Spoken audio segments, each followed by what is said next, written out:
So on the just when we cut off, we were talking about thoughts, right? A conversation with Um, God.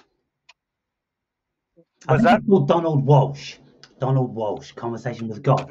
mhm. Basically, Right, right? what he said about that was that um,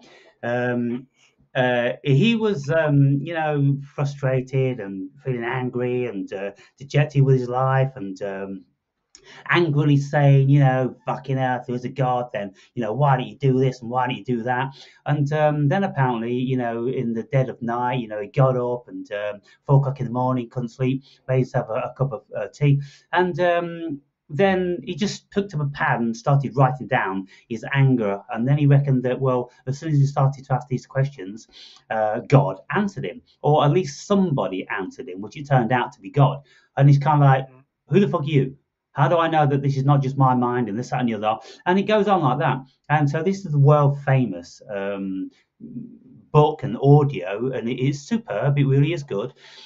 So well worth a listen. Conversations with God, Donald Walsh, and So that. do you not think that we grab ideas? Do you not think that we grab ideas the same way, like you know how we go into the ethers to grab ideas and whatnot, but you become aware of it, so it's like kind of like begin that in between that cusp. But here, for example, based upon like deep burning desires, we're still in a pool. It just requires what frequency you're on to know what type of thoughts you receive. It's kind of like a signal, like you're an antenna, right? And you kind of like tune into certain stations, but when you are in a certain frequency, don't you pull ideas of a higher frequency? And isn't this a form of uh, generating certain ideas? But do you generate your own thought? That's like, can you generate a thought that's never been thought of here in this planet? Yeah, I don't think so. Um, and uh, we don't know where the thoughts come from. We don't know the thinking So process. you think we never think for ourselves? You think we're always thinking? We don't think for ourselves. Well, I mean, it always comes back to there is no self. It's the illusion of self. And this is why, in my book, I write about the simulation, hypothesis, which is pretty, popular these days with lots of people. And even Neil deGrasse Tyson says that I'm still waiting for someone to convince me that we're not in a simulation. This is something that's irrefutable. I mean, David Chalmers, the philosopher, he speaks about it. He says it's irrefutable. You can't refute the logic that we're in a simulation. And it was Nick Bostrom that came up with this idea. And so, because everything, could very easily be simulated. And when you look at what the science knows, we know there's no matter. We know that there's only frequency here. We know it's binary. And so, what is a simulation generated by electromagnetism? We know that we're an electromagnetism thing, and so like I say, it's irrefutable. It's just a case of whether you want to believe that you're marionettes, of some description. And when we look at, do we really have free will? No, we can listen to people like Robert Sapolsky, who is, university lecturer and an animal biologist or psychologist. I don't know what exactly his labels, but he studied human behavior and human animal behavior for so long. He doesn't have a doubt that we don't have a modicum of free will. The free will that we think we have is just a fantasy. And so you put all What these, is the perfect human then? the perfect human. Well, I mean, as far as attributes go, I mean, you could say that people like Jesus, Krishnamurti and Buddha, those sort of people, were as close as it gets. But you see, there's always a flaw in their philosophy because one of the biggest bones of contention in the Bible is when Jesus says, "Love thy neighbor as you love your children." or love thy enemy as you love your children. And scholars have, been in a quandary about that forever. And they really, really do try to, well, what Jesus meant was this and that. Look, it's irrefutable what he said: love your fucking enemy like you love your children, right? Deal with that motherfucker. And it's a preposterous notion for human beings. But you see, when you come outside of the ego, it no longer is a preposterous notion, because we are all one, you see. So what he's saying is basically, look, we're all one. You're in an illusion. It's all Maya. And so if you love yourself, if you love everything, then, then the world will be, as perfect as it's going to get. Because everybody would be basking in a similar sort of love and understanding with one another. You see, these things, these concepts for the human being, they can only be deeply understood when we step outside of the ego. And one of the things I did, last year was when I was deeply contemplating the nature of God and what faith is. I really had an issue with faith, because I just couldn't get my head around what that was and how people had it and how I never had it and all sorts of things. And what I had to do in the end, I fought with it through all different sorts of levels of psychology and philosophy, and I couldn't come to any real conclusion.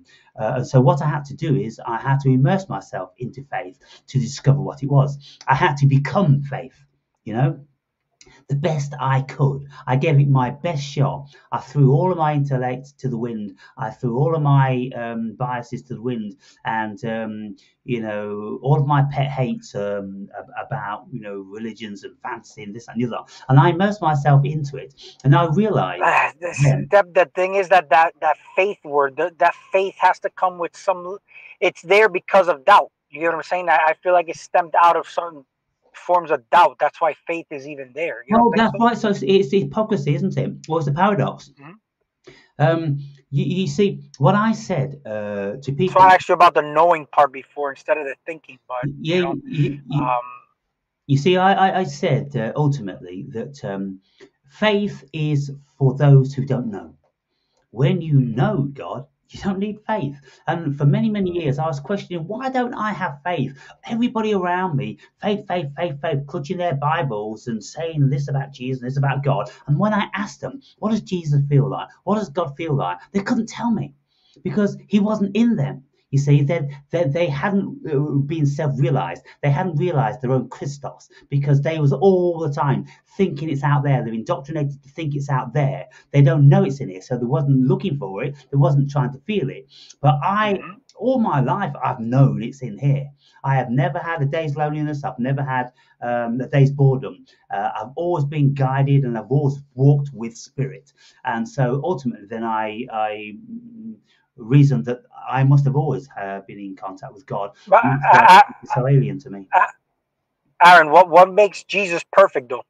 Well, you said that I actually was a perfect human. You said Jesus Christ figure. Well, what makes him perfect when he said that you could do what I do, only better? So why is he perfect, and what makes you unperfect then? Well, I mean, as perfect as I suppose as a human being could do, if you are kind, loving, non-judgmental, you turn the other cheek, you never resort to violence and all these sort of things.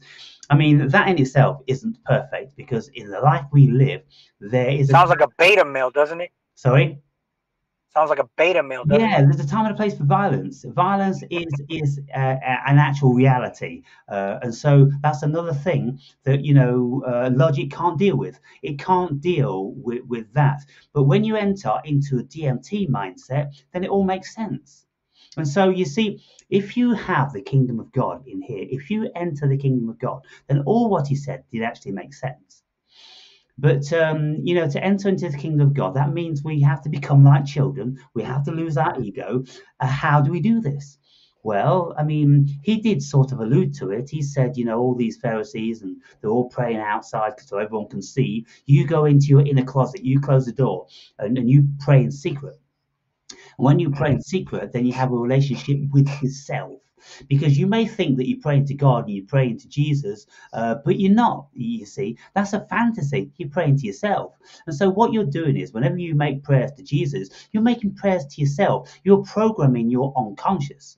And so then when the more you act benevolent and the more you think wonderful things and the more you praying to the man in the sky, you are creating this fertile ground for you to have the best possible human experience. And so there is no difference between heaven and nirvana. The only difference is the root, you see. In Christianity, heaven is a place up there, whereas in nirvana is a place in here. And so it's the locale of these two things. And the deception about the Christian and Islamic faith is that they say it's out there and you've got to be good all your life and you've got to sacrifice to get there. Whereas Buddhists say, no, no, no, of course, you've got to be good, you've got to make the sacrifices, but you don't have to go anywhere to get it because it's in here. You see, what do you think about that? What do you think about the great diversity of those two concepts of the same thing, nirvana, heaven? Yeah, I mean, when you look at what the Bible says, it says God created the heavens and the earth, but it never says God created the heavens and hell. Why is it the heavens and the earth? What is earth? Is earth basically equivalent to hell? No. And if so, um, I wanted to ask you this: what is evil and what is hell? What is evil and what is hell? Um, Frames of mind. I've been to hell. I've been to a place where I couldn't stand much longer. I did 18 hours in hell, real hell, where everything around you is terrifying. And there's no respite from it. You can't find your way out of it. There's nowhere to run. You are in hell. And I contemplated suicide. I was like, well, if this continues, I'm out of here. There's no point in me being here. This is absolutely vile and terrifying. And that, of course, is in the book. And then I've been to heaven, where everything is absolutely super duper bliss and perfect and all that. And so I asked myself, well, what happened there? Well, my consciousness shifted. And so then I reflect back to biblical writings and religious writings and the humans that wrote this stuff. Well, they obviously had very similar experiences.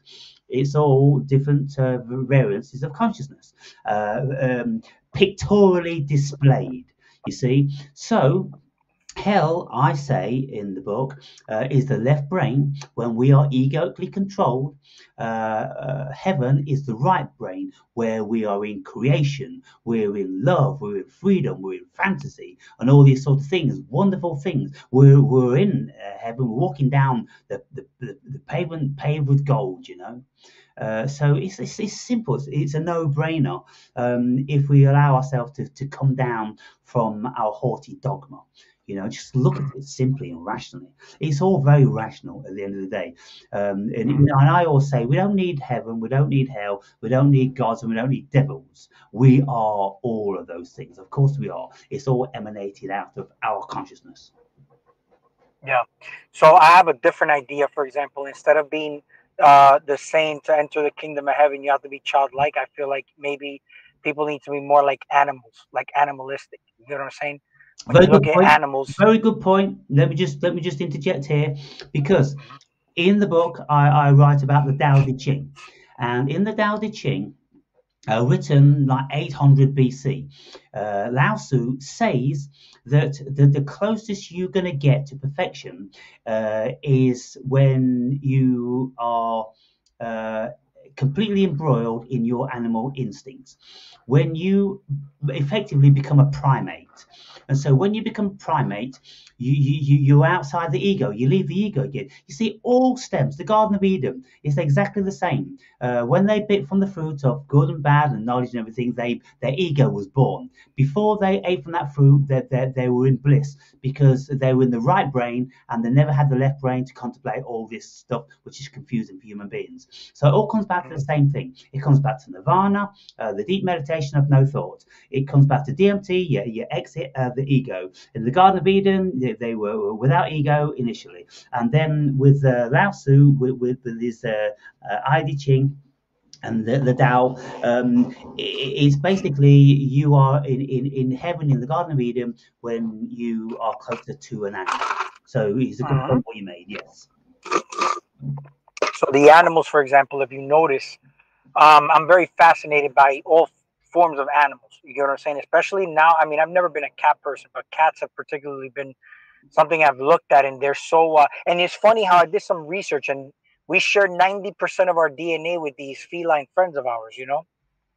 But when you look at animals, they're a feminine energy. But overall, all animals are feminine energy. In fact, your kids are part of the animal kingdom. They're more animal than mankind. You get what I'm saying? That's why you'll see a boy and a girl are not called man and woman. They're just called boy and girl. But we basically treat them like pets up until we start socializing with them and whatnot. But when you look at them, they're basically taken care of like pets. We give them a shower, we feed them, we tell them when to go to bed. Same thing, you know what I'm saying? It's kind of like pets. But notice how when you act out an imbalanced animalistic nature here, which I can consider the shadow aspect of yourself, like you overcome that feminine woman energy. You get what I'm saying? Because if you see, the whole point is integration, and I feel like the perfect human is able to, and we say the word androgyny as if it was like a gender of male and female, but in actuality, it's basically energy. When you look at, for example, the people in power, we always say we work for the man or the man behind closed doors. It's not a human. It's a fucking frequency. It's an energy, but it's backed up by an evil feminine energy. But the whole thing is that feminine energy, as far as evil, is not the evil defined by what we're taught in religion, as far as committing heinous acts. In fact, everybody has all this in them. I don't care how holy they are. It's just that they don't act them up because they're either in fear or they're afraid to go to hell or afraid to go to jail and whatnot. And you will indeed get put to jail if you act out these animalistic natures or this shadow, dark, evil aspects of yourself. But the whole point is like either way, whatever the darkest aspects of yourselves are, is basically integrating them, and you are actually putting a light to them in a way where you are neutralizing it. And actually, this is why I say like that androgynous is basically feminine and masculine, but it's basically what we would consider evil or good. It just becomes one, but you're able to fulfill your social contract with people in the world. You get what I'm saying? So you're basically in Christ consciousness, like coming out of a well-grounded evil energy is not based out of the concept of morality and whatnot, but you don't do, and this is why the Bible says, do unto others or as you would want done unto yourself, or treat your neighbor as you would yourself. It's because you are literally embodying that energy, that you know that all these things outside of you are you and they're aspects of yourself. It's more or less like you see that love is connection, right? Love is harmony, but you're not doing it from an emotional standpoint. It's basically, this is science, bro. You look at it from a quantum level, and you'll see that when you take off these goggles, which are really your blinds, you'll see that you're connected to everything. There's really no separation. You are basically creating this illusion of separation because of the way we're programmed and how our mechanism is designed to basically have it this way, where you can actually have an individuality. You get what I'm saying? It's kind of like animals. Animals, when they're in the wild, they're in nature. They're one with nature, right? They are the environment. But upon them coming into our homes, they now gain an individuality, they gain a personality. But why? Because now they are closer to God, as from the animal's perspective, right? When we look at it from the human's perspective, how are we actually closer to God, right? How are we integrating science and spirituality where we can actually say, I know the connection between me and my neighbor because I see that there is no separation between me and the neighbor. You're looking at it from the quantum perspective of things. We go into the quantum realm to measure possibilities, to measure outcomes in our reality. But in actuality, in the now moment, you can actually observe this in real time as far as the connection between you and your neighbor scientifically, without it being so pseudo or religious or people just giving you pretty words. Because you can ask these religious people, what does it actually mean? What is love? What is connection? They'll give you the same fucking bullshit as definition. They have no understanding, man. They don't know what the spirit and the soul is. They don't know what love is. They don't know how you can actually tangibly say, hey man, the story in Adam and Eve was done this way and God is this way, without it sounding like you're talking about Santa Claus or the Easter Bunny. You get what I'm saying? There is a tangible way to explain God, or the deities that we talk about in the Bible, or even Adam and Eve, man, the whole creation story. You get what I'm saying? There's a tangible way to explain it, but and it's going to come down to actually using something like quantum science, quantum mechanics, the whole observer theory, how belief and imagination come into play here as far as it being a real thing, even though it's not something that you can see in the physical, but it's actually a real thing, right? So, for example, the whole Adam and Eve creation, and I'm not going to get long winded, I'm going to finish up pretty quickly. But when I look at Adam and Eve, right, I look at Adam as masculine energy, right? And that's why I say everything here is energy, everything. You have masculine and feminine energy. And if we're all energy, it's got to come down to those two polar sides of chemistry, right? Where we're a massive living energy and we function on frequencies. There's high frequencies, low frequencies, from whatever your perspective of high and lows are, or like basically neutral. But when you look at Adam, and you see the word Adam's apple, I feel like that was a manifestation of the word of God in creation, how he created the heavens and the earth. Adam is the heavens and the earth. As a matter of fact, I'm looking at you. You're a planet. Every time I look at somebody, I'm coming in contact with another planet. That's why we have planetary alignments, but it makes you as one individual. But individually, we're all our individual solar system, right? So when you have Adam, that's the perfect androgynous being before that whole split happened between the feminine energy and the masculine energy, right? So suppose it that the mind of God, or God, wants to experience itself in creation, right? This is where you start to look at how creation was developed as far as using the word, the frequency, imagination, but nothing really in a physical form. So these two people didn't have sex for Jesus to be born, right? But Jesus was given a name the same way we give our pets name, we give animals name. We were given a name, right, by our parents. Our parents, we're God, right, when we were living under their roof. That's why even in the religious order, they tell you to turn back to the Father, or being born again of the Father, but it has to come down to your biological father. So as far as on a quantum level, you came out of creation to experience creation. So you're basically Jesus Christ. You just have the name of Aaron Berry. I have the name of Peter or Zigzag or whatever I want to, name myself nowadays. Because, everything, your name is a frequency, right? Your date of birth, your time is a stamp in the cosmos as far as a perception or a point in space, right? So let's say, for example, from my perspective, I'm Jesus Christ experiencing the world in creation. That's why I came out the womb of a woman. I created my parents. But before my parents, did anything really exist, right? That's the whole thing. That's why I asked you about, does history really exist? If we're talking about nows and everything is a succession of nows and a second ago doesn't exist, well, then why would anything before my parents actually exist? But if you look at it from every single perspective of everybody that you see as fathers and moms is Adam and Eve. So in actuality, it's just the whole reincarnation cycle of Christ just keep coming back into creation. My son Damien is the new Jesus Christ coming into creation, and it just keeps happening over and over. So when you die, do you live through your kids, or does you, like that's the whole. And I contemplated this, right, and I sat with this. I didn't read this anywhere. I'm just sitting back and tangibly trying to put it into a logical perspective to say, well, what other form could it be other than us just looking at it from our individual perspective and saying, well, the Easter Bunny existed, Santa Claus existed, we stopped believing in that. But at what point do we now come and say, well, Jesus Christ is nothing but another idea of the Easter Bunny and whatnot? You get what I'm saying? All these figures, these the same way we have the apostles. The apostles are nothing but the 12 constellations, man.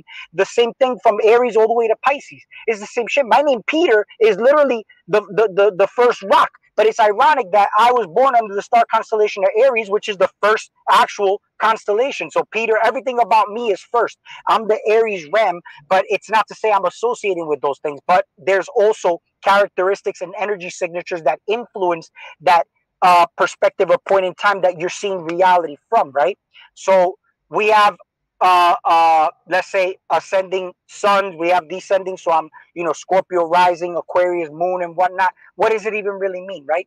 There's a science to it, but they tell you to stay away from that, right? They tell you to stay away from that and just look into astronomy. The same way they tell you to not involve yourself in anything that has to do with evil or the devil or Lucifer. That's evil. Don't go near that. Matter of fact, my son got into trouble in school for saying the word hell. So go figure, right? But in actuality, it's the antagonist to what we would look at as good. You know what I'm saying? But if you're looking at it from a perspective of evil is bad, but instead you invert it and say evil is nothing but the metaphysical of what I'm observing in the physical. You already took that spooky, bad, evil shit out and looked at it as just nothing but feminine energy, the dark energy, the formless, shapeless, odorless of what forms and comes out of that chaos is your physical manifestation of the world. So in other words, we're all experiencing out of darkness, out of that chaotic nature, right? And everything that we know of as an idea of the most heinous acts exists within you. Otherwise, you wouldn't even know about it. It's in you. And if it triggers you, it's because that's something you have to actually take a close look at. So if you're the type of person that hates, for example, let's say you hate feminists or whatnot. Look at that. Why do you hate that so much? There's something in there that it's not to say that you're a feminist or let's say a rapist or grapist. I don't want to use the word because again, the sensitive with YouTube. But let's say there's something there that you may want to look at. Why does it trigger you, and why do you hate those particular people so much? It's in your psyche to some extent, but it's not a direct mirror. It's an indirect mirror, and that's how basically we look at shadow work and we don't just discard it. We basically integrate it. We're putting light, and we becoming the perfect androgynous being as far as connecting those two chemistries together. You get what I'm saying? Did I make sense out of all that? And what do you think about all that? Because that's something that those are my ideas. And why I use the animals is because the animals are innocent. They're innocent. But an animal will never lie to you, right? Because I can't. There's one thing. I actually am making sure that from my perspective, I don't lie to people because I can't fucking stand liars. When somebody lies to me, I almost feel like I have to discipline them to some extent. You get what I'm saying? So that's the reason why I look at everybody as children of God, but not to say that they're my children, but it's just, we're using language and how the Bible categorizes things. But animals don't lie to you. Animals are there unconditionally for you.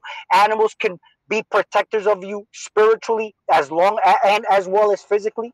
You get what I'm saying? We notice how cats are protectors of the metaphysical, but then we say dog, man's best friend, is a protector of the physical. You notice how you use guard dogs to guard your physical body, but you don't use cats to guard your physical body, but they're more protectors of your metaphysical realm. That goes to show, because if you look at cats, cats are more representative of the feminine energy, while dogs are more representative of the masculine physical energy. You get what I'm saying? But there's nothing as far as bad and good. But androgyny just comes down to balance, perfection, as far as how we utilize these things to read between the lines. So if you got a positive and an electric prong, you connect it to a wall, you're that neutral ground. But you're still none of those things, right? Overcoming humanity is basically overcoming thought, overcoming the feminine energy, and utilizing the masculine energy to basically have order over the chaos of the feminine energy. So yeah, I know I was long-winded, but what do you think about all that, bro? Yeah. Oh my God. In the Garden of Eden, when Adam and Eve were like animals, then they were closer to God. There you go. Yeah. They were closer to God. They became far from God, rejected by God, when their ego was born and they considered separatism. Yeah. And so animals don't consider any separatism. They never have those thoughts. Now, what I say in my book, in relation to the Garden of Eden reputedly is supposed to have been the wonderful place for God's children, his creation.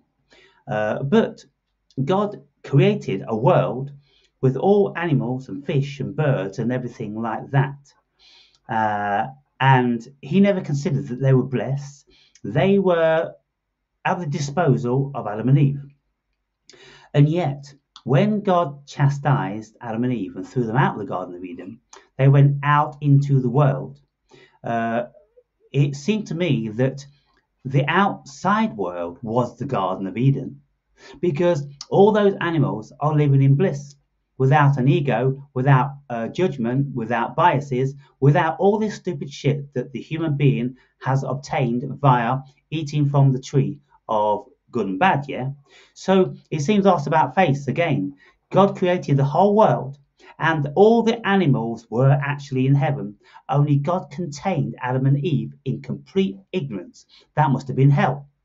And so he kicked them out of the Garden of Eden, out of heaven, right? Yeah, he kicked them out of so that's what I'm saying. So check this out. So if God created the heavens and the earth and he kicked them out of heaven, right? So like, let's look at it from the perspective of you being God. You put your parents here in this world for you to come out of the womb of your mom so you can experience the world of creation through creation. Yeah. You get what I'm trying to say? That's the reason why I said that. Um, it's like a dream, bro. People just appear, right? Yeah. Well, you parents just appeared here through the word of God, which is basically you through the thoughts and imagination of man, created in the image of man. You created your parents. You get what I'm saying? But nothing before them existed. But it also did at the same time. It's just a paradox, like we're looking at it. But we're looking at it as you're told about history. You're told. Look at the heart space, for example. The heart beats, right? But what is the purpose of the heart? The heart, for example, the color's green, right? You're the green man. You should know this too, right? You Yeah. go out in nature, right? Nature is green, right? It's all energy, frequency, and the passion, love, vibration, and whatnot. But when you go out in the business world, you're also managing the currency of green. This is just a symbol they utilize for you to put your heart and soul into work, because you put your heart and soul into, they're not you, but certain people go out and literally put their heart and soul into work. And then they get paid back with the other form of green, right? Because you put your heart and soul, blood, sweat, and tears, and you get back a lesser currency. But either way, suppose it that you started something, which is basically, in my opinion, of heaven, is doing what the fuck you want to do and getting paid without you feeling like you're actually working, without you feeling like you're actually putting blood, sweat, and tears into something. Literally, your work, because there's nothing better. And I'm not gonna lie to you, bro. There's nothing better than making money and feel like you're earning this money in a way that you're doing it from projects and things that you love doing. Because I love working with people. So people are operating from green chakra space. That's the Midgard. Because you see, your reality, you're projecting your reality from the heart space, right? So you're observing the green of your life through the heart. But in actuality, this is why I say animals are very important, because you got to balance out the root chakra. I feel like the key to this whole shit is balancing your root chakra, because even with animals, to build a loving relationship with you, they have to have trust. This is why I told you the liars, I can't fucking stand liars now. So I have to like literally practice what I preach. So I really want to make sure that I don't fucking lie so I don't get that shit back in return. But animals have to trust you, right? And I learned this through the animals. The animals got to trust you. Then they build this loving relationship with you. But the secret ingredient is trust. So when you balance out this root chakra, you have proper relationships with people outside of you, which is no different than the animal kingdom. So you have business relationships with people in the concrete jungle and cities. You make money. It doesn't matter where you're at. So you're managing the color green through the green thumb. It's all about, the green thumb. And this is actually reflexology. You'll see that all these connected to major organs, the central nervous system of the body and whatnot. So when you're doing this, you do mudras like this whenever you're meditating, and they actually put you in a certain brainwave state. So whenever I'm playing with my fingers, I also do the same thing. If I want to gather my thoughts, because I tend to get a little chaotic, then I just basically hold my hands like this, where people would be like, why do these people that talk, that are CEOs, they hold their hand like this? And I actually figured that there's a lot of power to this. Just like when you do this, you're praying, you're connecting all your organs as far as reflexology goes, but with your mind and intent, you're channeling energy outside to a deity created by whatever, golem or deity you're praying to. And instead, you can internalize this power, or you can actually do this and internalize the power as well. But when it comes down to, for example, the green space and whatnot, everything, the green man, comes down to you managing your world, your life, your relationships, because it's all ships. You're in vessels. You're interacting with other vessels. You know what I'm saying? Money, currency, the color green of nature. Look at animals, for example. Like, well, this is what I was going to get to with the animals in the wild. They are nature, right? But when they come into the space, they're more like God, because they start to resemble their owner. More of an individuality, identity. You even give them a name, they respond to that name, right? But in nature, they're just wild, because that's what nature is. It's wild, right? Yeah. But we look at that and say, oh, we want to go back to nature. But nature is just going back to the woman. You get what I'm saying? And we're trying to overcome the woman. It's kind of like heaven. Heaven is no different than going back to the woman, back to the womb. You know what I'm saying? Like, you're here in earth, you're here as far as Midgard, but you can create hell or you create heaven, whatever your ideas of it is, because a lot of people go, that's why they say feeling is the key. Feeling is actually conscious awareness of vibration. So when you're thinking, this is the point of thinking, is when you're in a bad state, you know how to get the fuck out of there by shedding light on things, by using the conscious mind. The thinking man is the purpose of that, because animals can't create. So if an animal's in a hellish state, it's got no choice but to stay there, right? Because it can't think its way out of it. It can't create. But humans can create. So we're the ones that have dominion over the rest of How the can animal an kingdom. animal But ever that's be true. in a hellish state? Well, then look at the animal, for example, a cow in a slaughterhouse. And here's the thing. You want me to tell you why it's an even more of a hellish state than if a human was there? Because animals can't know the concept of time. So to them, they're in that slaughterhouse forever. You know what I'm saying? And Mm, they're going through it forever. They don't know that it's about to end or they're about. How do you know that? So a human knows when their life is about to end. Like mm, if you're in death row in a jail, you know you're about to die. You know what I'm saying? But an animal is going through torture, but they're always in a present moment. They don't have a concept of I or time or whatnot. yeah. So they're in there forever. And we're in hell, right? If we put ourselves in hell, this is what my idea of hell here is. When you're in a cycle and you can't get out of it, it's because you're in alpha, you're in a beta male state. Because you should be able to shed light on your problems, and through discipline, which is how Christ, got shit done with his disciples, the followers, which is basically an allegory. It's no fucking people. It's just the followers. You got seasons, times, and different. We utilize certain times for harvesting, for reaping, for sowing. Right? It's That's what disciples are. It's just the constellations, the season. So when you're a man and you're able to shed light on your problems through discipline and virtue and willpower, for you to exercise your free will. A lot of people call it, oh, I need free will, but they don't even have willpower. So that's how you actually practice getting out of that cycle. And we even say the word cycles. Women go through their cycles, don't they? They go through menstruation, and they said in the Bible that a woman is cursed to, feel the pains of labor and even feel the cycles, the menstrual cycles every month, right? But Hmm. it's no different than a symbol of what man goes through when he's in hellish states in the cycles here. It's just repetitive loops that you're not getting out of. That's what hell is. Hell feels repetitive. Like you're just like, what the fuck? Get me out of this bitch. You know what I'm saying? You Yeah. feel like you're in hell. But how do you get out of that hell? You rise yourself above that state, above but you got to have strength, man. It's like when you're, stuck in your ego. The ego is nothing but the woman. It's the same shit. The ego is more emotional. You tend to lash out. You tend to, believe the stupidity that you're into. So if you as a child were yelled at for, let's say, uh, expressing yourself to some extent, then what happens when you're older? You'll be afraid to express yourself because your ego is. It's not that it's doing anything bad. It's just protecting you from feeling like you're in a bad situation again, like when you were a child trying to express yourself. Yeah. You get what I'm saying? So, Yeah. but what do? Okay, I'm aware, right? Because I'm doing shadow work. I'm aware that I was yelled at as a child because you see, a lot of people are like, well, how do you remember these things? You see, when you want to know things, the same way information just comes to you, because I just said I talk to God. It's the same thing. When you really want to do shadow work, man, you'll start having nightmares. You'll have the dreams about it. You'll go back and relive that fucking traumatic moment when you were a child. And you'll be like, yo, I remember that shit. And this is why I act the way I do now. Yeah. But what do? You don't just continue to act like that and say, oh, I'm going to put that away. No, you integrate that now. To some extent, you utilize that because you see, your parents were programming you, right? So you're supposed to forgive your mom because your mom is technically the evil side of the force. And we're using language that's not technically evil like we're taught in religion. And it's not to say the woman is nothing, it's not gender, it's feminine energy overall, but they're the physical manifestation of it. The man, that's why when God created Adam, he said, oh, and he was good. We created the heavens and the earth, and it was very good, right? It's just you're looking at physical as the realm of light is good because it's masculine energy. It's not to say that one side is good, one side is bad.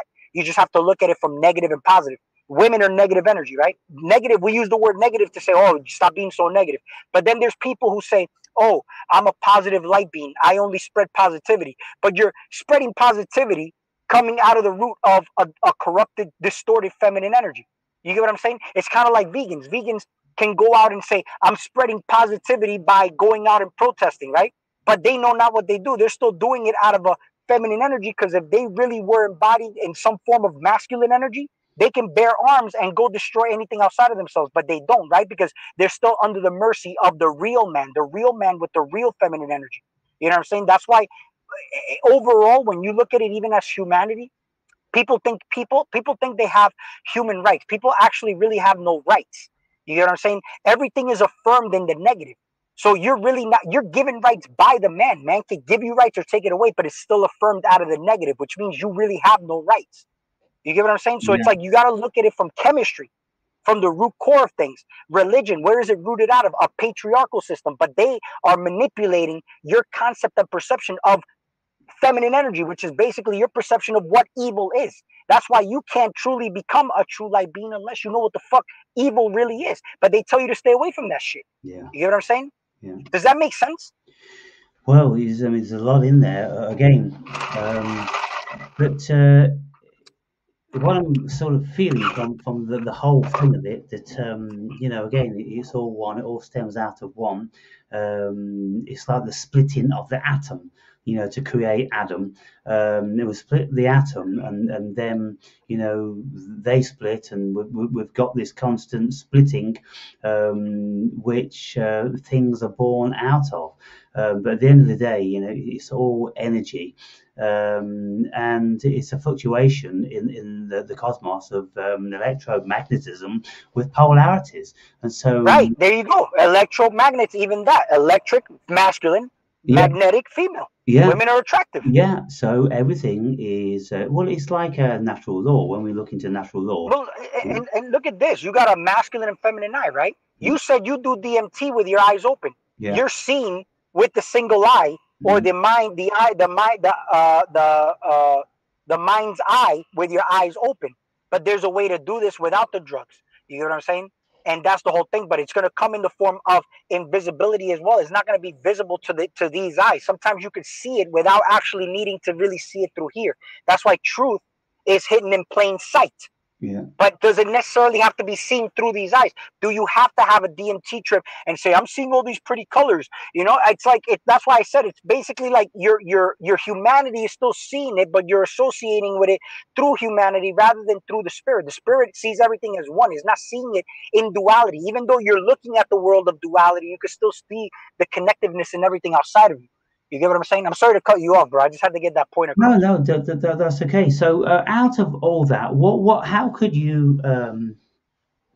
you conclude that? How would you summarize it within 30 seconds? What the Well, yeah. So here's the thing. There's a lot of debates outside that have philosophies about how religion, brings everything out as far as good and evil. We look at it as far as individuality on how we create our reality and how we look at things as far as good and evil. We, for example, come out and do things that we know not what we do. So we become, and there's a way to become successful. For example, I told you that there's certain let's say, for example, the vegan activists going out and debating people, they're doing the same thing an animal does, just in a higher evolved form. It's just the point of this whole thing is that seeing what you're doing and knowing where the origins of it is, you'll always have some type of order out of whatever chaos you're in. So if you're ever in a chaotic mindset, there's a way to be able to make order out of that chaos when you get to the root origins of it. But it's going to come down to you taking your time. You get what I'm saying? A lot of people are reactive or impulsive. They're looking too much into the past, gets them emotional, or looking into the future. If you just sit right now and take your time, which you have all the time in the world, that's why people say, I'll give you 5 minutes or I don't have time for that. It's because technically you are time, but that's all controlled through the breath, because your breath controls your heart rate. Your heart rate is beating and it's connected to time. That's why when your heart rate stops, you're out of time. It's like if a clock stops, right? There is no time for you to read or measure, but mm, you're connected to the time here. You're connected to the seasons. That's why your body, uh, it reacts to, like, let's say the seasons, like you get hormone levels that come up. You get melatonin that secretes when the sun goes down. You get serotonin, or the happy hormone, when certain things happen. Flowers stimulate certain elixirs in your body, right? So you're connected to all this. So it's about taking your time and seeing when you sit down and reflect on your reality, you can make proper decisions, right? Because you're always going to be at the mercy of some devil on your left and some angel on your right. But then again, you're the one in the middle. You're the one that's really making the decisions. Who's really making the decisions? They're only making suggestions. You get what I'm saying? So, and I know I made it more than 30 seconds, but the point of this whole thing is that everything is energy, everything is chemistry, right? Everything is energy, but understand, when people say everything is energy, frequency, and vibration, like Tesla says, what does it actually mean? Don't just say pretty words. Sit down and ask yourself, what does this mean? Why am I saying this? Why am I regurgitating information to the public, right? And mm, and and if somebody was to ask me a concrete, root deep question, am I able to answer it? Do yeah, I know what I'm talking about, or did I just hear something and it resonated with me, and I say it's truth only because it resonates with me, or do I know it's truth because I know it's truth from the perspective and point of space and time that I'm at? But as God, I know that this is truth because it's in me and I'm manifesting it as truth. yeah. And Does that, it make sense? yes, yes, and that is precisely, where I'm coming from in my book, because everything that I'm saying, I've had to investigate it. I've had to find the root of it. I've had to find the veracity of every single thing. And so then, the beautiful thing is when you ask me questions and then I can answer them, then it shows that, I've thought about what I'm saying. I've not just regurgitated. I've not just said pretty words. I'm expressing what this thing is actually, with the tools that I have. When we look at, becoming calm, becoming centered, we come back to ourselves, we come back to equilibrium.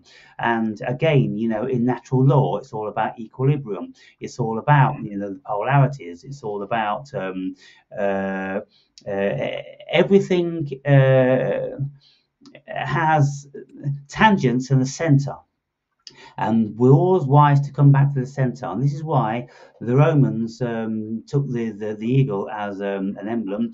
Americans took the eagle as an emblem. Germans took the eagle as an emblem, because at the end of the day, it's a reflection of the human being. We have tangential propensities. We have to express ourselves in the left and the right, from the center. We are the center. So Yeah. when we look at politics and we think there's two parties, there's not two parties. There's an illusion of two parties. There's only ever one party, and that's power. And I say, well, look, it couldn't be any other way. And we don't necessarily have to consider that there's something nefarious behind it, because they own both the parties and it's them all And along. and here's the thing, what is it requiring? Your attention, right? For it to exist, Yeah, it requires your attention and participation, yeah, right? Because without it, it wouldn't exist. yeah, So if you think about it, where does your attention and where does your power go to on a daily basis? You get what I'm trying to yeah. say? That's the reason why I brought all that up, because it's coming down to the observer theory and what's captivating your attention, because everything's a movement. Where is it moving your mentality? You get what I'm saying? Yeah. And That's religion. it's all a reflection of yourself, because when you've got these two parties fighting supposedly amongst themselves, Hmm. it's all theatre. But it's left brain and it's right brain. And, That's right. the liberalists are kind of, they used to be in the old days more right brain. And when the conservatives, Republicans, used to be more left brain, it's pragmatic, it's money, it's power. And so, of course, we've got this dualism. We've got night and day. We've got the devil and the God or angels and everything. We've got Set and Osiris. What we're looking at always is a reflection of ourselves. And when people speak to me about, look what they're doing, I'm like, they can't do anything else, because they're human beings. They are just doing a reflection of what we are. And if we think that they're doing it to us, it's because we're buying into it. But I don't buy into it. I'm not interested in what they're doing. And as far as I'm concerned, they've never had power or jurisdiction over me. And I'm, living what I consider to be like a king. And so I'm the proof of what I'm saying. Don't buy into it. Don't be contained by the illusion. It's all smoke and mirrors. Yeah. Remember your unity. Remember your godliness. Remember you are the center of everything. The universe is all around you. Every single one of us. The universe extends to the infinity in every single direction around us. We're the center of it. And when people start to say, "Oh, that's just stupid, you're egotistical," we just say, "Well, look, it's just Yeah, rational fuck them. thinking. It's just rational thinking. If I think, if I look, if I feel, it's all around me. I have to be the center. I'm the center Yeah. of everything as far as I am concerned. As far as I am concerned, I am the only thing that exists. You don't exist outside of me, so therefore you're a part of me. None of this That's exists right. outside a part of me, so there's me. So then again, all roads lead to Rome. All roads come back to we're God. Yeah. Let me ask you this: you're a big believer, or you're a proponent of you. I heard you say that you basically get back what you put out, right? What is the frequency that you put out? Because that's absolutely the frequency that you would love to receive under any circumstances. Like, what is the thing that you would basically not tolerate or dislike from people? So that's what you actually practice and put out. I always put out balance. And my Balance in the form of what? Oh, well, in the form of energy. You see, like the illustration I exhibited when I spoke about my book being called Closer to God, and then the price has the mark of the beast in it. I have to bring balance because I don't want anybody to think that it is a one-sided, wonderful fantasy journey. It's not. The story I'm going to be telling is to fucking hell and back. So get ready, buckle up, motherfuckers, because that's where Yeah. I'm taking you. When you follow me on my story, and So you're looking to get a balance of energy back based on balance of it. So yeah, you're looking for yeah, reciprocity. absolutely. Okay. The last thing I want is anybody worshiping me, anybody telling me how great I am. Whenever the channel starts to get, good, I'm always throwing out a spanner in the works, and I'm picking on somebody or something or some character, humanism, which I know I'm going to affect a large portion of my viewers. And so I do this all the time because I want to distill any sort of like guru thing going on. And I tell everybody, you're your own guru. Don't fucking look anybody else. You're your own guru because you are all that there is at the end of the day. And Yeah. we're here. We have amnesia.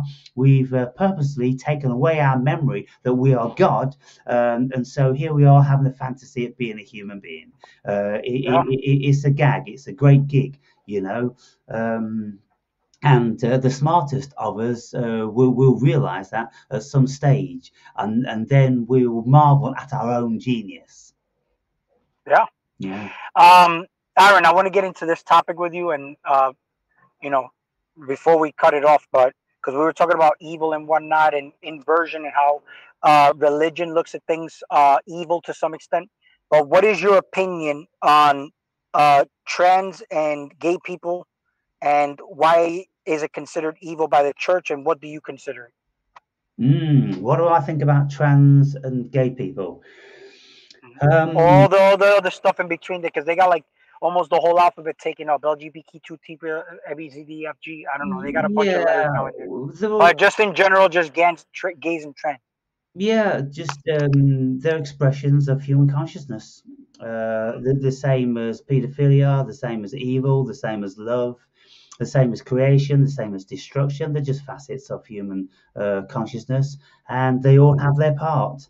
And so, the liberalists, were tired of being suppressed and, ridiculed and, called gay and all this and other. So now it's gone the other way and they're more overt and they're pushing it. And people are tired of that, but it will settle down eventually. And we'll all just go, oh, yeah, gays, transvestites, whatever. It doesn't matter anymore. Acceptance is what we're looking for. We're looking for acceptance across the whole board and spectrum. Okay, it seems like that's a step in the right direction. But at the moment in time, it's a bit out of balance because they're pushing too hard.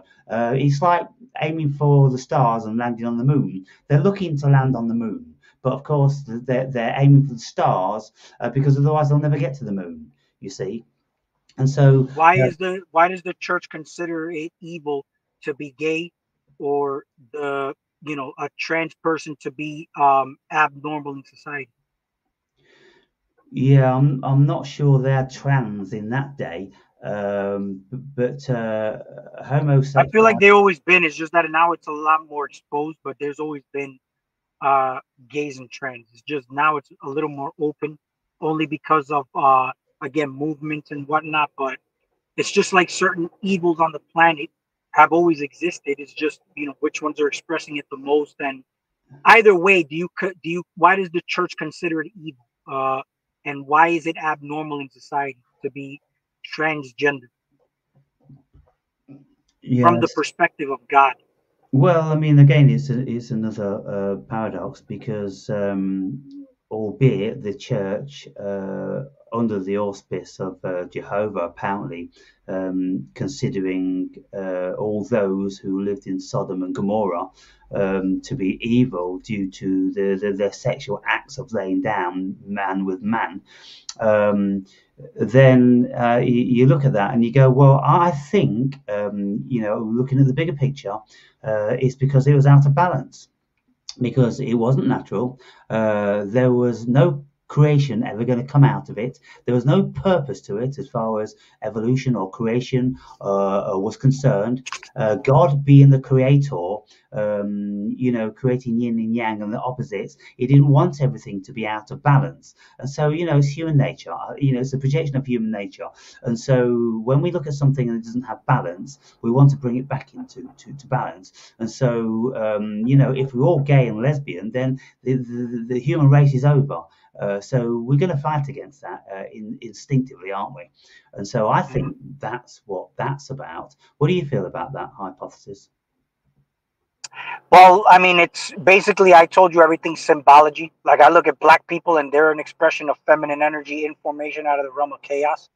The funny thing is that even a man, for example, you can see that they have a little bit more. Let's say a man in general, you can have two men. You can see one expresses himself real manly, and the other one expresses himself a little bit more feminine. But it's not to necessarily say he's gay. He's just got more feminine energy in him, right? Because I've seen even the manliest of men be freaking gay. You get what I'm saying? But as far as, like, let's say two men, it's just friction. You know what I'm saying? It's a friction of energy. There's really no, uh, how would I say, a smooth transition of energy there. You get what I'm saying? Because if you notice, even on sex, a man and a woman can have sex naturally without the means of anything outside of them. Like, two men can't have sex unless they use like an external source of lubricant. If not, they'd have friction. You get what I'm saying? So it's a friction of energy. Um, and when you look at this, as far as like the individual goes, what I was going to ask you is, if do you consider this a mental sickness, or is this something that you can overcome? Because a lot of people now in the religious orders are saying that you can overcome being gay. You get what I'm saying? Or you can pray the gay away. Yeah. And when I see trans people also, it is abnormal. I mean, it isn't normal. I feel like a man is a man and a woman is a woman. But whenever you have this imbalance to some extent, there is still a lot of power in there. It's just, you know, do you know how to wield that kind of power at the end of the day? They're too in their humanity. Uh, if you look at it spiritually, for example, like a man who has an expression of that feminine energy, he can utilize that to his advantage. You know what I'm saying? If you're a man and you're straight, but you have feminine energy, but you're still an alpha male, because it's all a mentality at the end of the day, too. It's not like, you know, uh, because basically what you think of yourself, what makes one cat in the garden of my yard an alpha over the other one? What do you think? One makes one cat. What makes one cat alpha over the other What, one? What what makes makes one cat more? Two cats. Let's say they're both male. What makes one more alpha than the other one? Yes, it's a good question, and it's probably a phenomenon that What we. makes a that? Because humans actually say, "Oh, I'm an alpha male." Yeah, And I look at these alpha males and they're bitches, bro. Like, they're not really alpha males. But if you, that's why I observe animals a lot, yeah, because we always say when we go out in and let's say we go out in the business world, oh, that guy's a beast, bro. That guy's a beast. You hear that? Or let's say you go out in the business world, that's another form of nature. Oh, you got those fucking loan sharks. Oh, that guy's a shark. Or like the TV show Shark Tank. Or that guy's a money cow. Or that guy's a pig, bro. You know what I'm saying? Oh, that guy's a creep. Why are we using fucking animalistic words to describe certain people? You know what I'm saying? And why do we use the word alpha? Do you know what alpha really is, though? So I'm asking you, what makes one cat or one, let's say, wild animal? Because I got alpha cats in my garden, bro. But what makes that one cat alpha over the other cat? Well, out in my garden, I've got squirrels, and there's one particular little skinny, scrawny thing. He's very feisty, and he comes on the scene as if he's top dog. He's half the size of the rest of them. All of a sudden, boom, he's there, and he dives and he runs and he chases all the rest of them away, and then he comes back to the food. And I'm like, what is wrong with you guys? You're twice the size of this little dude. What power does he have that's over you? Because it just takes the initiative. Because it's inbuilt into squirrels not to want to get into confrontation because they've got Mm-hmm. thin skin and they've got very sharp teeth, and it wouldn't fare well. So if they're always fighting, then there's going to be a lot of death, a lot of infection. So as soon as the one takes the aggressive initiative, then the others take the balance of the retreat. And so they've got a beautiful balance because you never see them engaging and fighting with each other. It doesn't happen. They're always running and chasing. And so it's a beautiful thing. With cats, they do fight a little bit more, and sometimes you'll see some damage. But I think the damage that they would get is sustainable because they've got very small needle-like teeth and needle-like claws, and it's not going to be doing that much damage. Whereas a squirrel's tooth, comparative to their body, is much deeper and more No. dangerous. And when you look at lions and tigers, Man, I hate to tell you this, bro, but my fucking cats have some fair share of a number of kills, and they are squirrels, bro. They yeah, bought me these squirrels decapitated only because they were trying to come in here and grab some nuts and whatnot. Because I do have a pecan tree and whatnot. And I don't know, man. Sometimes I wonder why these squirrels come in here when they know there's cats. Because squirrels are aware that there's cats. yeah. There's a whole vast of other places they can go, but they gotta come here to grab some nuts, Well, which is cop fucking this one. crazy. Because Online, you can see cameras static watching a feeding place for squirrels when there is hawks and varieties of birds around. They're feeding the squirrels so they can film the hawks preying. The squirrels all know that the birds are there. And the squirrels are very competent most of the time to avoid because they're faster the hawks, and so 99% of the time the squirrels manage to evade the hawks, but every now and again one will get in the clasp, will get caught wrong, and it won't be able to get out, and then but it's chance. It's just chance. It's kind of yeah, like, why do we climb mountains? Why do we want to do anything? We think we can do it. We think we've got the ability. Would we fight another man because we think there's a high probability that we're going to win, but of course there's always a chance that we don't. And so all yeah. this stuff going on, it's a natural progression of everything, and it's the varying energies fluctuating, and You so don't think a lot of it has to do with like sexual energy? Because the thing is, like, here's the thing though. I, I don't like neutering a male cat too young. I like them to develop that testosterone because the thing is that they become bitches when you neuter them too soon, right? right, When they are a little older, and the benefit is that I don't have them indoors. My cats are all outdoors, but they develop that testosterone. They develop that attitude, that character. It's an energy, right? yeah, And they program themselves to know what they can do. But if you take it away too soon, they're just, you know, they're just emasculated, bitches, bro. Right. So now with a human, for example, you're not gonna go neuter yourself, right? Because we need this sexual energy. This is our most creative, powerful energy we have. But the whole thing is that a lot of people leak out this sexual energy in the form of like, you know, shit that wastes their time, like masturbation. And some people have very high sexual energy, others have lower sexual energy. Um, is this something that can? It's just different people. It depends on like different ethnic groups. You get what I'm saying? But either way, some people just naturally have higher sex drives. But even the people with higher sex drives, they utilize this illusion of you know, power they got here. They'll start getting a lot of girls. They'll start, and they gain money, and then all of a sudden they start leaking out this sexual energy in the form of attention to other things because you generate energy from down there. It's not because you're up here all the time thinking that it is coming from your lower animalistic natures. But I'm not we talked about this in the first video. I'm not for fapping or no fapping, but there's a lot of power in knowing how to conserve your energy and utilizing it, accordingly. But it's your essence, is your power. yeah, But a lot of this has to do with sexual energy. But I'm looking at it because of the cats, and these animals are a mirror of our root chakra. Every animal, even the squirrels, the cats, the birds, the fish, it doesn't matter. All of these animals are your root chakra. You know what I'm saying? When you look at certain animals, we share so much of the DNA with cats. We have the same brain as like they say that the dolphins have the same brains as humans do. mm, Like they're fascinated by this science. the orangutans, gorillas, chimpanzees, they're really, really closely related to us. And then you have dogs, which are basically 82%. Squirrels, I think, were like 64% or 62%. Mice and rats are between 50 and 62%, right? But they do all these scientific studies on rats and mice, right? And they are basically not as closely related to humans than these other animals are, but they'll do these scientific studies on those animals. You get what I'm saying? Uh-huh. But then we look at us, for example, and they say we're part of the rat race.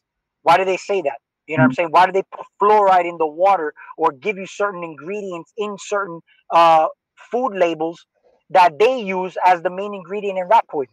You get what I'm trying to say? Yeah, When fluoride in actuality was one of the main ingredients in rat poison, it was actually even used in concentration camps to keep the prisoners docile. yeah. So when you look at this shit, it's like you see everything symbolically. You get what I'm saying? Everything is symbols. Everything is. That's why, like, when you look at everything symbolically, because they say merrily, merrily, merrily, life is but a dream, right?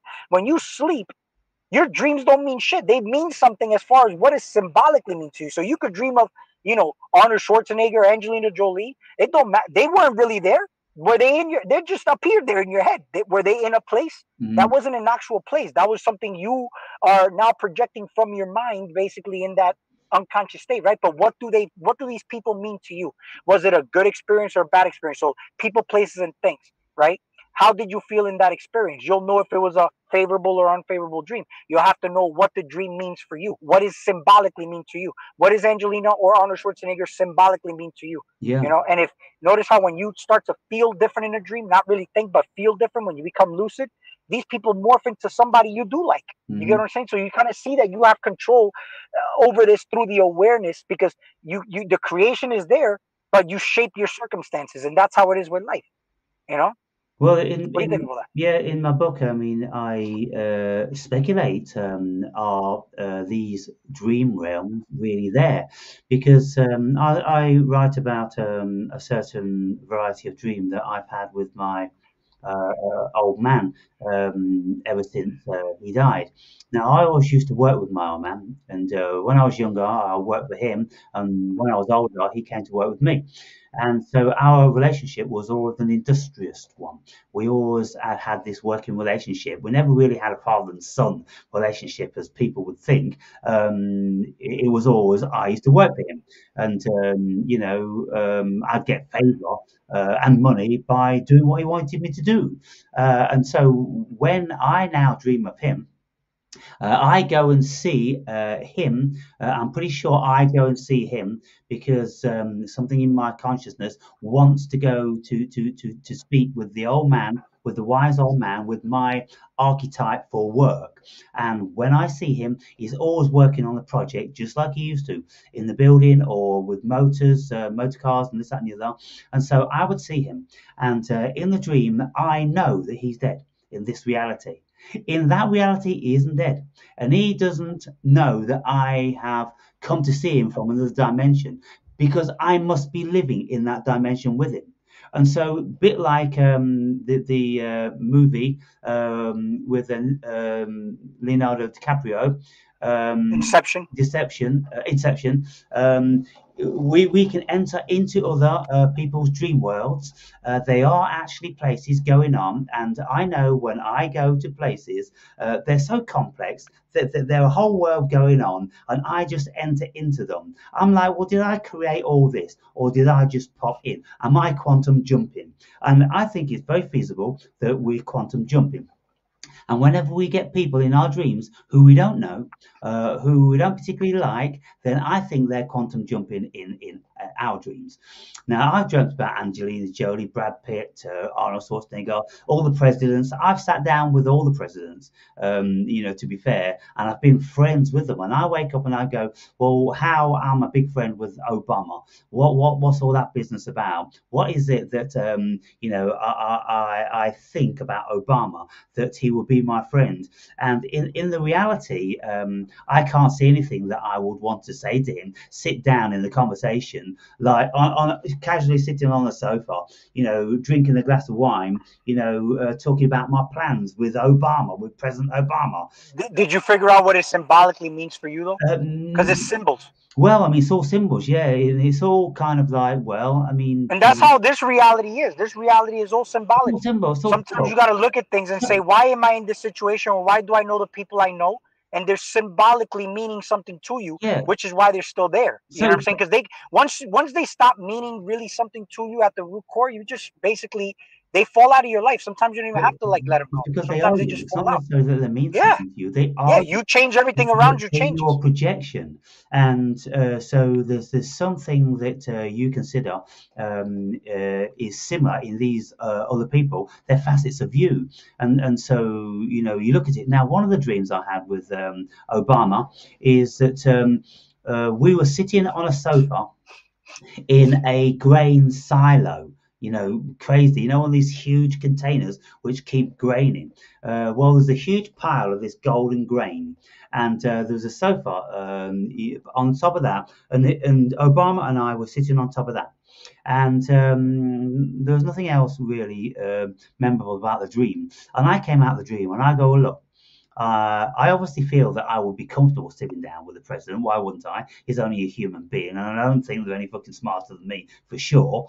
He was sitting on wealth because grain in the old days was considered to be a token of wealth. You see, Wow.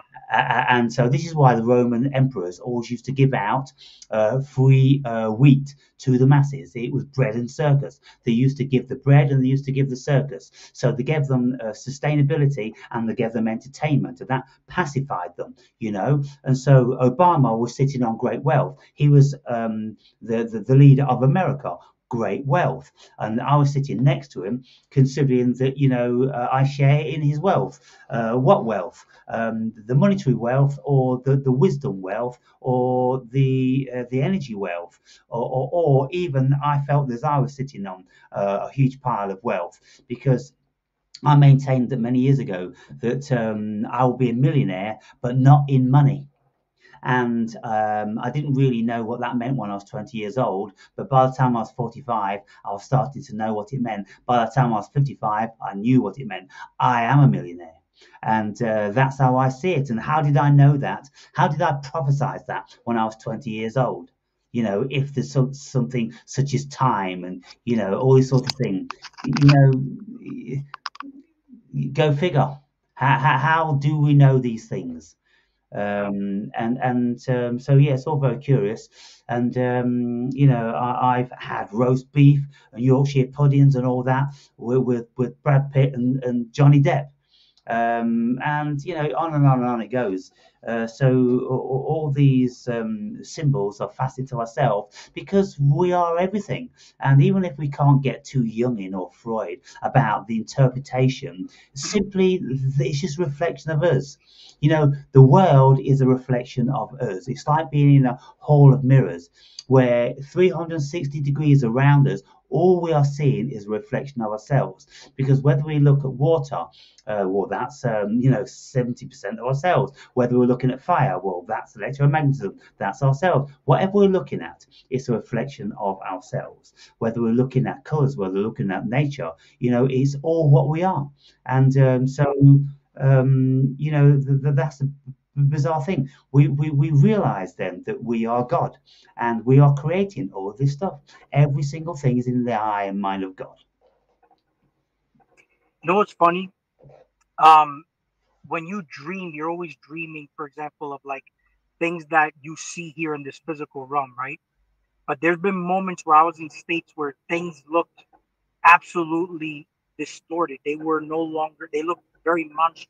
You know what I'm saying? Very Some well. people would get scared and just say Your that your your your monstrous. audio's gone low. Have you done anything? No, can you hear me now? Yeah, that's it. Okay. So it would look really monstrous, right? But I came to figure that I was literally outside of whatever it was that my mind would project here. You get what I'm saying? But I was doing certain things for me to get myself to that state. It would almost feel like I'm dreaming, but I'm really not. But things really, really started to look distorted.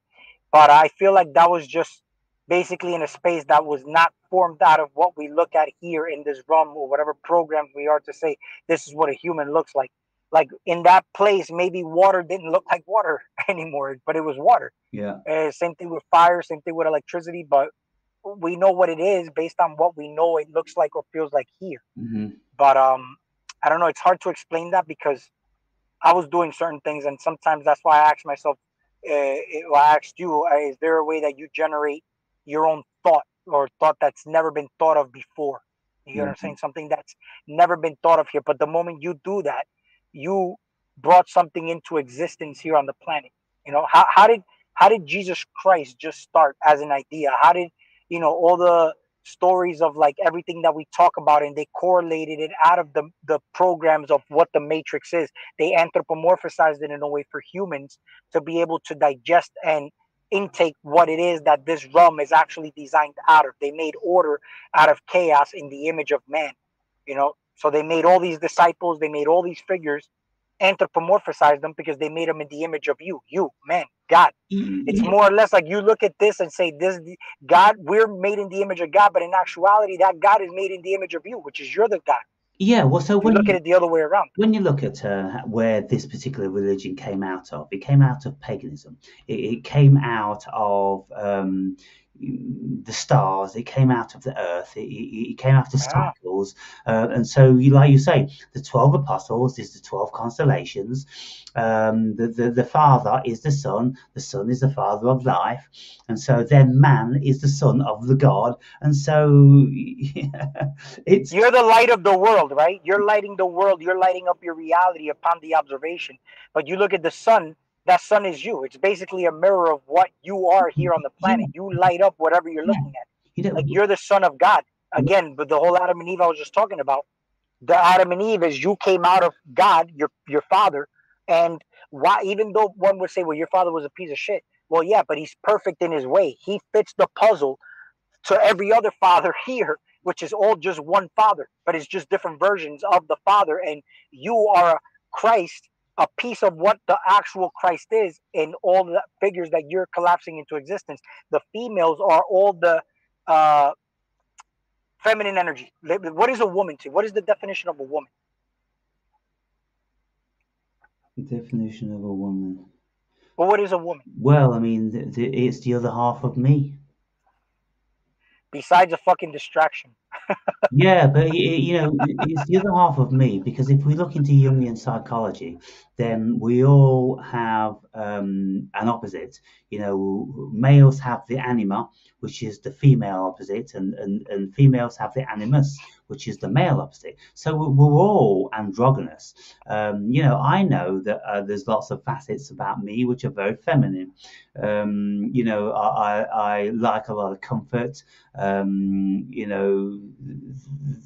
There's certain facets of me. I've got a lot of pretty flowers and plants around, very kind of feminine, arranging plants and all this sort of thing. Lots of things I do, pretty feminine. I'm a Libran, and Librans are said to be, 50-50. They wear the female Libran would wear the trousers and assume the position of a man just as equally as she would wear a beautiful evening gown to go out with, and all sort of thing.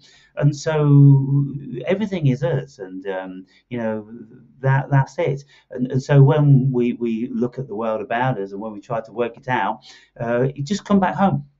And what I've come to conclude through all these years, now having done so much study, is that I don't really need to look anywhere else. I don't really need to read anybody else, albeit I'm going to still do it because it's entertainment. What else we're going to do here?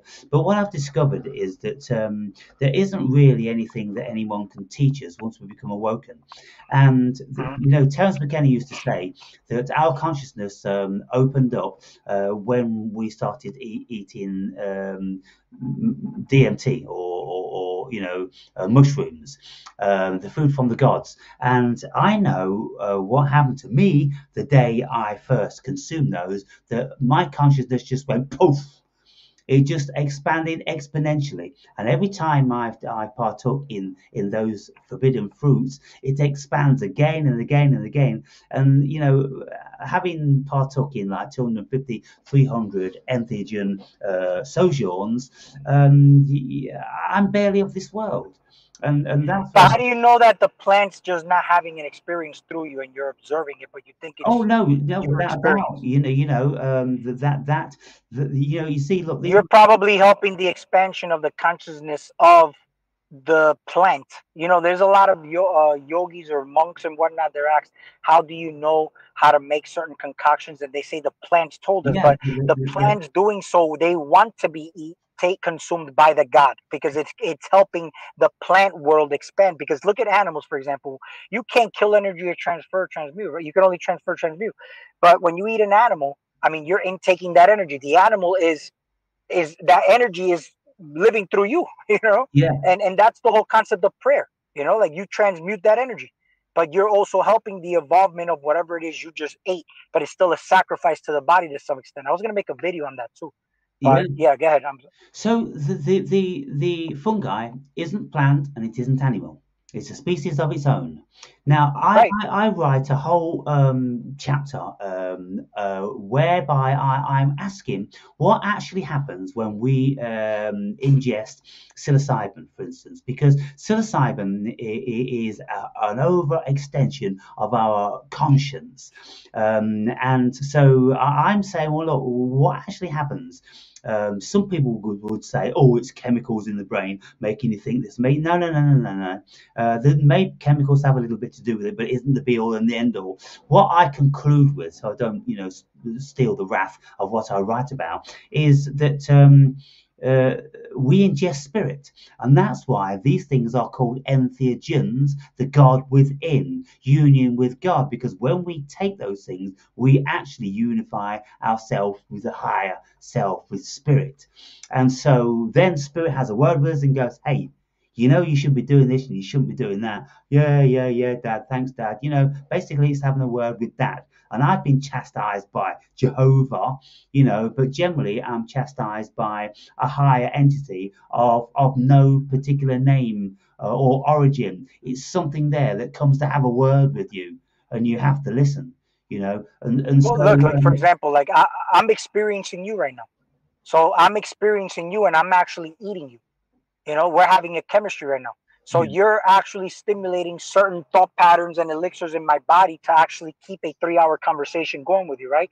But we're technically, in a way, having sex uh, in an etheric way. You get what I'm saying? Oh yes, all Um, energy. See, Freud would but say but that but, I, but I'm eating you, because you notice how when you don't like somebody, you could say, "Man, that person left a bitter taste in my mouth." mm, It's because you're tasting that. You're trying an individual out. Every time that you speak to different people, you try different people out. You may like certain people more than others, but you may dislike certain people that you dislike them, right? the fruit, But the fruit of knowledge of good and bad.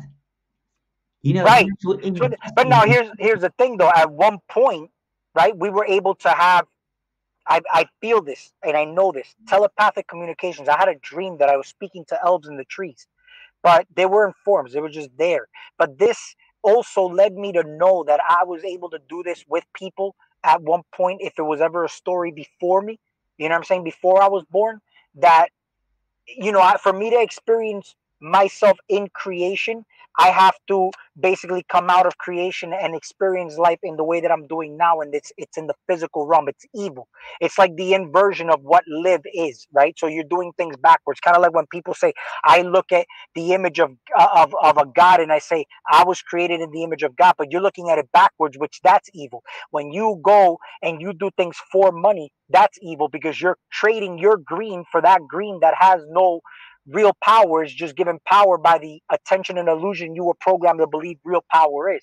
Because you do feel way more powerful when you got money But in your it's just a pocket. form Like of I do. power, albeit, we could say that it's an illusion, it's just paper, but it is energy. It's energy It because is energy. we're It's a real connected. feeling you feel from having that. It's currency, it's You know, fluid, and that's right? the thing. And No, so, here's the thing.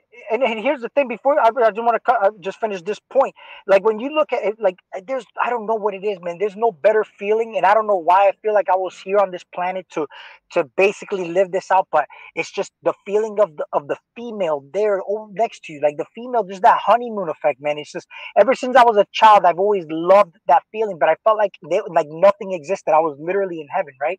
When I came across the works of Dr. Bruce Lipton, I figured that this is when you're in your most creative state. But when you look at this union between you and this person, and we had this conversation in the other video about how people now get so closely related to like pornography, right? Where they'll say, oh, well, what's the point of having a female when I could just, it's so good having it where you're, and I had this experience before where I had fucking, because I have high sexual energy. It's just, I was basically addicted to porn. But in my mind, I'm like, God damn, this is fucking crazy. How I just totally like can say I've had the best experience, the best fucking orgasm just looking at a fucking video of this girl just doing whatever, and in my mind doesn't know the difference between a real or fake experience. So in my mind, I'm procreating. But the whole thing is that this is where your mind made real and experience to the fact that you stimulated having an orgasm through a visual stimulation of that. But because of that addiction, I was able to realize what the fuck was going on in me actually getting further and further away from God. This is why I feel like when I ask you what is a woman, I feel like a woman is a technology created by man. This is why, again, the woman came out the rib of Adam, right? But that technology was designed to house, even nurture your ideas and whatnot. And because that chemistry is so strong, you can create sex magic. But that chemistry, for example, is where you're in your most creative state when you have that union with a female. I can't tell you what it does to me when I smell the natural scent of a girl. And here's the thing: a lot of the times with this fapping and ejaculation, they say no, semen retention and whatnot. It's just seeing the girl turned on, man, just fucking gets me worked up, and that's where I feel it's a reciprocal energy. You get what I'm saying? That's the Yeah, fucking I mean, key. two halves That's the coming key. together in union is a beautiful thing. Yes. And That's why if it's not that way, you're just masturbating on the girl, yeah, right? But that's why when you jerk off too much and you're doing it to a visual stimulant of the porn, right? That energy is going somewhere, right? It's yeah. going somewhere. Just the same way when you watch sports, you pay money to watch sports, but then you fucking vouch for your team so much. All that is energy, man. Like everything is going somewhere, but people don't realize the same way that people don't see the energy of the animal you're eating. It's in your body, but are you aware of what goes in, what goes out? Are you aware of what you're listening to, what you're saying? That's all chemistry. When you eat food, your mouth is a fucking vagina, right? The movie American Pie, you fuck a pie hole, right? People say shut your pie hole. You got lips. Your mouth salivates, it gets wet just like a vagina. You got the little fucking punchy bone in the back that looks like a clit. Everything about your mouth is a vagina. You know what I'm saying? Like people say, oh, you're talking out your ass. Uh, You could be talking intellectual, but you're literally, when you eat or like listen, you're intaking, you're downloading shit. Like when if a guy has sex with a female, you're downloading each other. You know what I'm saying? When you eat food, you're downloading information for the body. That's why it affects your mentality to some extent what you eat, right? But it's the same thing, man. But when it comes down to having union or sex, the girl should never drain you out. The girl should actually, that's why the next day the girl could go with a glow to work the next day and be like, oh, wow, you got this little glow to you because she got dick through. She was walking around fucking with an extra pep in her step, right? yeah. Because she had good sex the night before. Guys, the same thing, but nowadays, because of the over lustful, sexualized society, right? We don't do that. We're actually draining each other out because we have expectations of what females are supposed to be like, or guys or girls have expectations of what guys are supposed to be like. I put this to the test. I asked my girl, what is masculine energy? What is feminine energy? And believe it or not, it was she has certain mentalities. And the reason I asked her this is because she had certain mentalities about how life is and what we see things, but she's watching programs, she's watching social media, and she's programmed to have a certain mentality, right? Hmm. And then she has certain expectations of us. Not to say that I wouldn't give her whatever she sees in these things. I could give her that. But the whole point is sometimes all that shit is coming from what she's observing in those programs. And again, why I say masculine and feminine energy is because a man is kind of like the conscious mind should be able to tell more than a female the difference between a real or fake experience. When you're watching a movie or a TV show, right, you're actually going into a light hypnosis because you're a hypnotist, this shit. When you go into a light hypnosis, you're more suggestible, right? You take in more shit more easily. The female's the same thing, but the female is more of the expression of what that feminine energy is, that recorder, that receiver. They receive dick. You know what I'm saying? We Mhm. give dick. So it's kind of like those ones and zeros, the individual becoming Neo, the one, or the whole totality of people is just a big vagina. It's the whole fucking, the Holy Spirit is what you see when you see the totality of humanity. It's la humanidad is just feminine energy. That's what you're observing in real time. Yeah, You know, what do you think about that? I think it's probably a good point to end. Yeah, bro, I agree, It's, bro, it's, because we've been on this it's shit for a fucking yeah, time, man. I mean, it is all feminine energy. Feminine and masculine energy. Of course, it has to be both, but energy, everything is energy. Now, we're an hour and a half into this one, so I want to wrap this one up because it's 20 to 12 here. But just to leave you with this one, Mm-hmm. all this stuff about, the Bible with evil and this, that, and the other. Well, where did the evil come from? If God created everything, it came from God, and so therefore God is evil as well. He is benevolent, and so I think we should just chill the fuck out, stop going on Yeah. about this horned beast and everything like that, because we are both. Accept Well, it. think about this, Aaron. Why do we talk about this? What's the point? What's the purpose of us talking about this? Why do people need to listen to us, and what can they get out of what we spoke about? You know what I'm saying? Yeah, Because think about this, though. A lot of people fall into conspiracy theories and they start to try to, nitpick at little things that happen. But in actuality, when you become a scientist and a priest, because again, I wouldn't talk like this to anybody else, right? Why are we talking like this? Because we're being scientists. We're talking about things. We're making things tangible that we see in everyday life, and then whoever knows how to extract some type of nutrients out of my information or out of your information, they can take it and run with it. They don't need to worry about how we're saying it, what we're saying it. You know what I'm saying? It's like your body eats food, bro. You take nutrients and you shit. You don't hold on to shit. You know what I'm saying? You don't form belief systems around it. You don't look at people as your savior or your fucking Lord and Savior or nothing like that. You just take what you need and keep it moving, yeah, right? But everything here has a meaning and purpose to whoever knows how to extract it. It's just like saying you have the ears to see and the eyes to hear, right? It's just what do you get out of what? There's things I've heard one time and I'm like, what the hell is this shit? And then I hear it later on, I'm like, what the fuck, bro? This shit's got fucking gems out the wazoo, yeah, Again, it's just things that are being put out as scientists because you can look at a lab scientist, two lab scientists talking, and they're using these long erratic words, and some people be like, I don't know what the fuck they just said, right? But if you're a scientist and you're hearing a debate between two scientists, wouldn't you be more likely to understand what the fuck they're saying, well, right? exactly. Because you know the verbiage, you know the lingo, you know everything, right? Yeah, But two people like us, if we're talking, somebody who's not of the frequency or the intellect of what we're even talking about, they might not get it, but later on they might, yeah, but these are good things to talk about, even though it's nitpicking little details. The devil's in the details. You get what I'm saying? And yeah. it's very well to Just know the devil. And if you consider the devil people, your enemy, keep your enemies closer. You know what I'm saying? yeah. Than your friends. So one of my viewers wrote a comment tonight, and speaking about the book, and he's saying, um, when we're reading the book, it's like when I'm listening to you and your videos.